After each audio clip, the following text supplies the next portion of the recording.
Hey guys, and welcome back to another video on the channel. In today's video we're going to be taking a look at question 2 from the QCAA External Exam for Math Methods, Paper 2 2020. Now you would have noticed on the channel I've started splitting up all the questions into individual videos. That way you guys have a bit more variety in terms of study material, but it also allows me to go into a bit more depth on each question. If you guys need a Methods External Exam bundle pack, the link is in the description below. If you want a link to the full exam, the link is also in the description below. And if you have any questions at all, leave something in the comments. But otherwise, let's get straight into it. So question 2. The pH of a substance is a measure of its acidity, how acidic it is, and given by the formula pH equals negative log 10 of H+, where H+ is the concentration of hydrogen ions in moles per liter. If a solution has a pH equal to 0.2, the concentration of the hydrogen ions in the moles per liter is closest to. Now, a lot of method students are like, oh, why are they given a chemistry question? Well, this isn't a chemistry question, even though they could give this one in chemistry, and it is a chemistry topic. What they're testing you on here is an application of logs, okay? They've explained everything about this formula in this question here, so that way, if you're not a chemistry student, you know exactly what you're looking at here. They've told you what pH is, and they've told you what H+ is. Now, what they've also basically said is, alright, what is the H+ concentration when the pH is equal to 0.2, okay?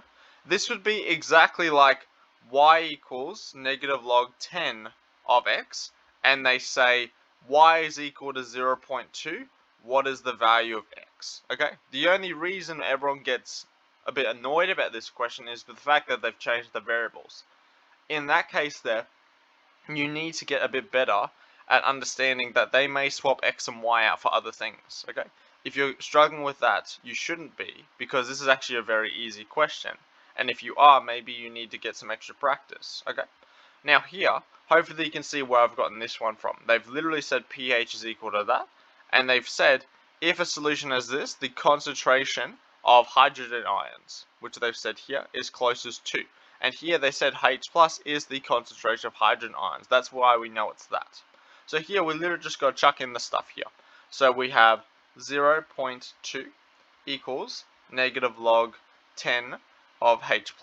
Now we want to get the H+ by itself. So we want to use this relationship here to help us. Now at the moment, it looks like scenario number 2 here.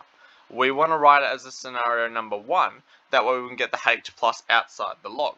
So if we did that, we would rewrite it, well first of all we'd move the negative 1 to the other side first to make sure it's a positive log. Then we would write it as 10 to the power of negative 0.2 equals H+. Then you would chuck that into your calculator, because remember this is a calculator question. So 10 negative 0.2, approximately 0.63. Okay? So your correct answer here is going to be B. Okay? I would say that's a pretty easy question. Yeah, a lot of people get it wrong because they get confused like, oh, what's H+, what's pH, and all that stuff here. If you read the question, it tells you exactly what it is, okay? If you need questions similar to this, there's some in my Methods External Exam bundle pack that's in the description below. If you need help with anything about this question, leave something in the comments or send me through an email. I'll answer it. But if you need more exam videos, link is in the description to the playlist as well, and I'll see you in the next video.